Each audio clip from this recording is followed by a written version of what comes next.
नमस्कार, आप देख रहे हैं न्यूज इंडो गल्फ और मैं हूं आपके साथ रोहित कुमार। इस वक्त हमारे साथ जुड़ रहे हैं बातचीत करने के लिए इकबाल खलील, ये भाजपा में काफी दिनों से यह जुड़े हुए हैं। हम इनसे बातचीत करेंगे कि मुस्लिम समाज से अभी तक कोई भी पार्टी राज्यसभा किसी को नहीं भेजी है। क्या कुछ कहिएगा, मुस्लिम समाज से कोई भी पार्टी अभी तक राज्यसभा नहीं भेजी, इसको लेकर? सबसे पहले इंडो गल्फ ने मुझे याद किया, इसके लिए मैं बहुत बहुत धन्यवाद। और जो बात आपने पूछा है कि किसी मुसलमान को नहीं भेजा गया, तो सबसे पहले मैं अपनी पार्टी का बात कर लूं। मेरी पार्टी सबको लेके चलती है और जो भी अल्पसंख्यक समुदाय भाजपा में हैं वो दिल से हैं। उनको न किसी पद का लालच है, उनको अपने पार्टी के काम में वो विश्वास रखते हैं, पार्टी के कार्य में विश्वास रखते हैं। और हमारे बहुबली नेता माननीय श्री नरेंद्र मोदी जी पर विश्वास है, सारे अल्पसंख्यक जो भाजपा में शामिल हैं, और उनको विश्वास है आज नहीं मिला है कल मिलेगा और जरूर मिलेगा। भारतीय जनता पार्टी सब किसी को एक साथ जब लेकर चलती है, तो फिर मुस्लिम समाज से किसी व्यक्ति को क्यों नहीं भेजी अभी तक? ये सवाल आप जो पूछ रहे, ये इसका फैसला आला कमान लेती है। और हमारा आपने अभी कहा कि भारतीय जनता पार्टी सभी को लेकर चलती है, तो केवल हिंदू को तो लेकर चल रही है, कहाँ आपके समाज को लेकर चल रही है और सबका ध्यान रखती है। आज नहीं भेजा, अगले टाइम में भेजा। इससे पहले क्यों शहनवाज जी को एमएलसी नहीं बनाया था क्या? शहनवाज जी की बात अलग है, शहनवाज जी को एमएलसी नहीं बनाया, शहनवाज जी को मुख्यमंत्री मंत्री नहीं दिया केंद्र। भारतीय जनता पार्टी में आप ही काफी दिनों से, लंबे दिनों से जुड़े हैं, आपको क्या बनाई है भारतीय जनता पार्टी? मुझे कुछ नहीं बनाया, मगर मुझे विश्वास है कि पार्टी उच्च पद देगी, पार्टी अच्छा स्थान देगी, इसका पूरा विश्वास है मुझे। कानून व्यवस्था को लेकर क्या कुछ कहिए, क्योंकि आपकी सरकार हो गई है बिहार में और बिहार के मुख्यमंत्री नीतीश कुमार ही हैं, तो कानून व्यवस्था किस तरह है अभी वर्तमान में? अब हम लोग आए हैं तो कानून व्यवस्था सुधरेगी, इसका भी विश्वास है। माननीय सम्राट चौधरी जी और माननीय विजय कुमार सिन्हा जी से हम लोग की बहुत सी आशाएं और बहुत सी उम्मीदें हैं। और नीतीश कुमार से कितनी आशाएं उम्मीद है? नीतीश कुमार जी का जो एक बात है जीरो टॉलरेंस का, ना हम किसी को बचाते हैं ना फंसाते हैं, उनकी बात पर हम लोग को विश्वास है कि फिर 2005 वाला कानून व्यवस्था आएगा। नीतीश कुमार जब राजद में रहते हैं तो फिर नीतीश कुमार से आप लोगों का विश्वास हट जाती है, लेकिन जब जैसे ही भाजपा में आते हैं तो फिर विश्वास कैसे हो जाती है आप लोगों को? देखिए, नीतीश कुमार राजद में जाते हैं तो अगले बार जो गए थे तो वो उनको कुछ लोगों ने ऐसा, इसको एक तरह से कहा जाए लालच, कि प्रधानमंत्री का पोस्ट दे देंगे तो ये कर देंगे। जब नीतीश बाबू को हकीकत सामने आया, जब उनको धक्का लगा, जब ये लगा कि ये यहाँ मेरे साथ राजनीति हो रही है। नीतीश कुमार को लालच नहीं दिया गया था। तेजस्वी यादव कहते हैं कि नीतीश चाचा हमारे पास आए थे कि मोदी जी को हटाना है, प्रधानमंत्री वैसा नहीं चाहिए भारत का, तो फिर इस तरह से वो पार्टी महागठबंधन का सरकार मिलकर बनाए थे ये लोग। तेजस्वी बाबू झूठ बोलते हैं।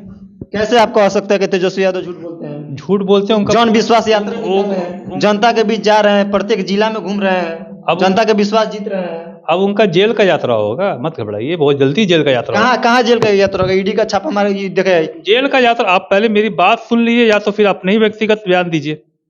उनकी जेल की यात्रा शुरू होने वाली है। कैसे होगी बताइए? इसलिए वो अपने यात्रा पर निकले हैं, जेल से यात्रा से बचने के लिए।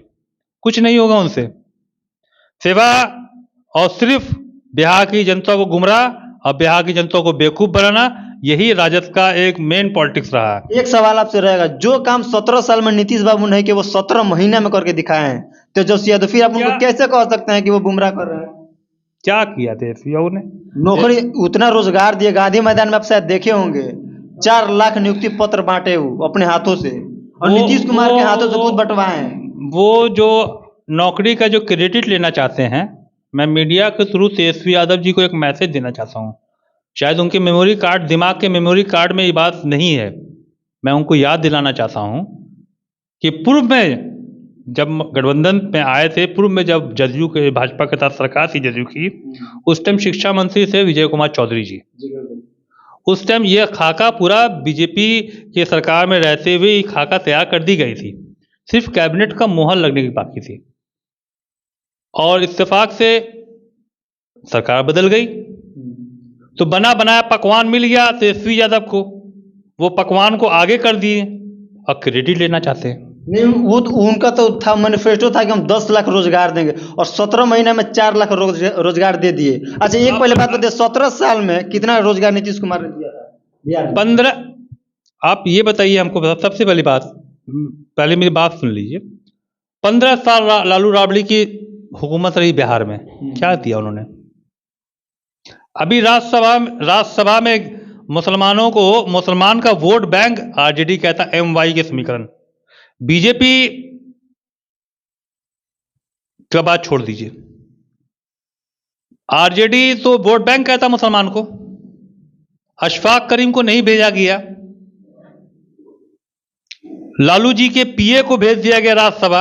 आप कह रहे हैं कि लालू यादव MY समीकरण लेकर चलते हैं, लेकिन तेजस्वी यादव माई बाप का समीकरण लेकर चल रहे हैं। वो बाप का समीकरण लेके चले या अपने दादा का समीकरण लेके चले? नहीं, माई बाप का समीकरण लेकर कुछ नहीं होने वाला उनसे, कुछ नहीं होगा। तेजस्वी यादव लोकसभा में 0 पर आउट होंगे, 24 में भी, 29 में भी, 34 में भी। इतना कॉन्फिडेंस के साथ आप कर रहे हैं? आखिर ऐसा क्यों? बिल्कुल।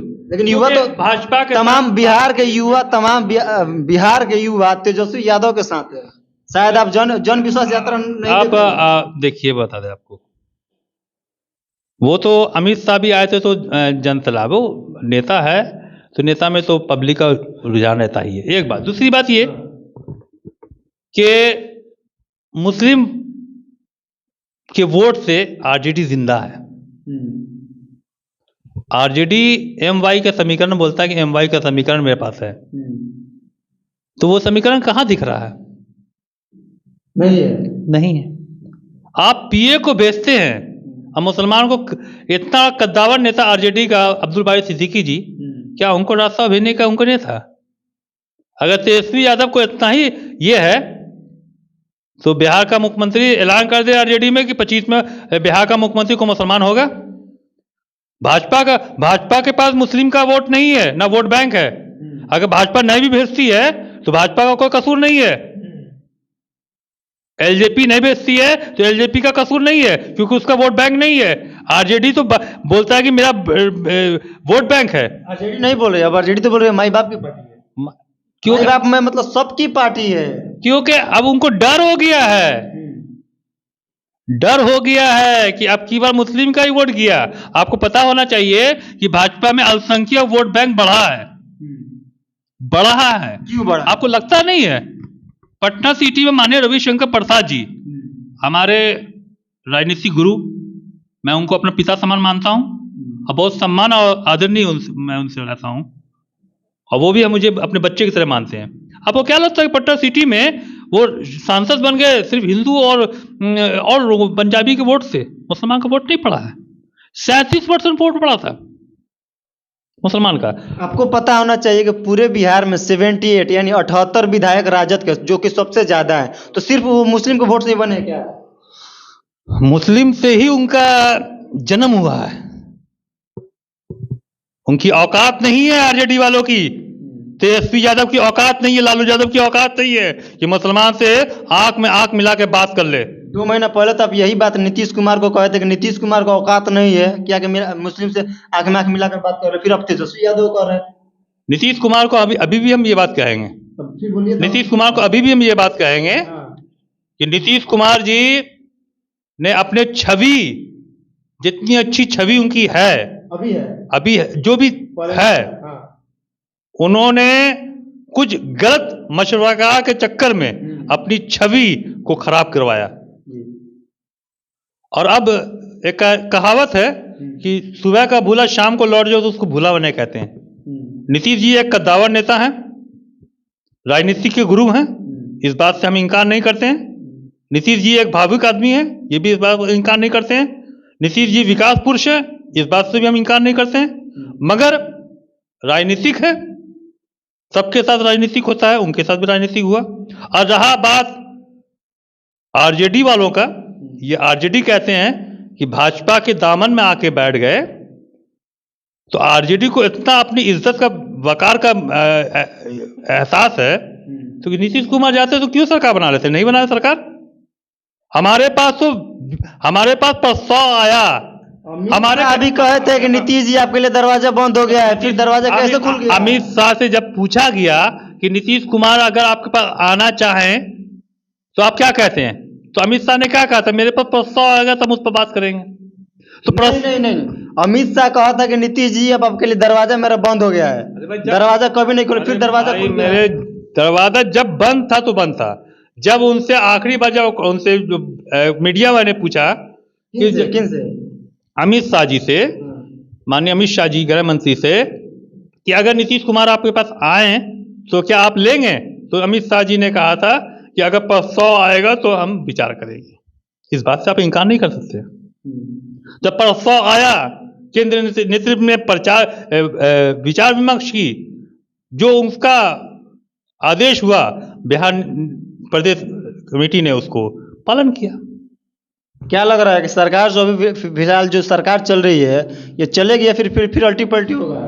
अब हमको तो नहीं लगता कि ऐसा कुछ हो। मंत्री का गठन अभी तक नहीं हुआ है। देखिए अभी हौस चल रहा है तो हो सकता है कि हौस के बाद, लेकिन काफी ज्यादा दिन हो गया, आपको भी सोचना चाहिए। नहीं, हौस चल रहा है तो मुख्यमंत्री ये बात आपको पता है, चर्चा हो रही है कि जिस दिन मंत्री का गठन हो जाएगा उसके एक दिन बाद सरकार गिर जाएगी, क्योंकि तमाम पार्टी कह रही है कि हमको इतना मंत्री चाहिए। ऐसा कुछ नहीं है। मुख्यमंत्री जी ने समर्थन दे दिया है कि हम मंत्री विस्तार बहुत जल्दी करेंगे, और नीतीश कुमार ने इस बार जो आए हैं तो अब उनका यहाँ से विदाई होगा। नीतीश कुमार का अब उनका इज्जतपूर्ण विदाई होगा, और वो भाजपा ही उनको दे सकती है, आरजेडी की औकात नहीं देने की। और आरजेडी वाले को मैं एक संदेश देना चाहता हूँ भाया मीडिया, आरजेडी वालों को, तेजस्वी यादव को नहीं, आरजेडी वालों को, और लालू जी को और तेजस्वी यादव को खासकर मैं देना चाहता हूँ कि जिस टोहनी पर बैठे हैं उसी टोहनी को काट रहे हैं। जिस थाल पे रोटी खाया उसी थाल पर छेद कर दिया। मुसलमान के साथ गद्दारी करना कोई आरजेडी वालों से या लालू जी से सीखे। मुसलमान के साथ पीठ पे छुरा बोकने वाला लालू जी, मुसलमान के साथ गद्दारी करने वाला लालू जी, और उसका नक्शो कदम तेजस्वी यादव है। तेजस्वी यादव मुसलमान को देखना नहीं चाहता है। एक मुसलमान का नाम बताइए जिसके साथ लालू प्रसाद यादव ने गद्दारी किया हो।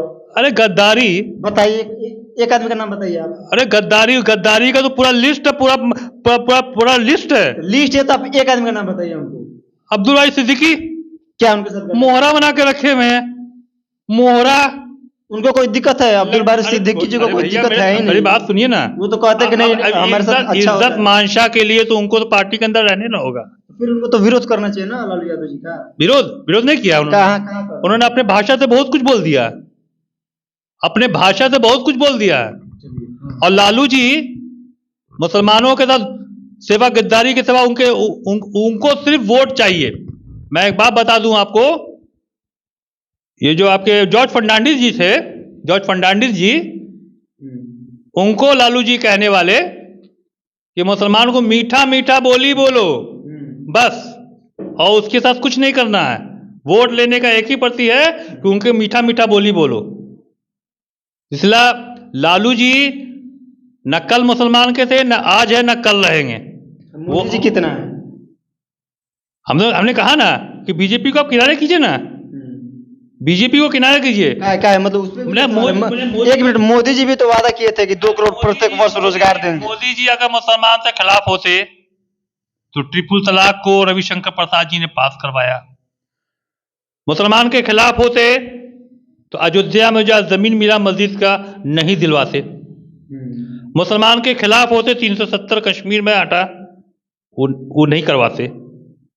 तो चलिए थोड़ा देर के लिए हम भाया मीडिया ये भी मैं कबूल कर लेता हूं कि मुसलमान समझता है बीजेपी को दुश्मन, और जो बीजेपी और जो मुसलमान का वोट लेता है वो कितना कर रहा है मुसलमान के लिए, वो कितना कर रहा है। तो ये सब बेकार वाली बात है। लोकसभा और विधानसभा में आप समझ लीजिए कि 0 पर आउट होंगे, और इनका 78 जो है ना, ये विधानसभा आते आते 7 हो जाएगा।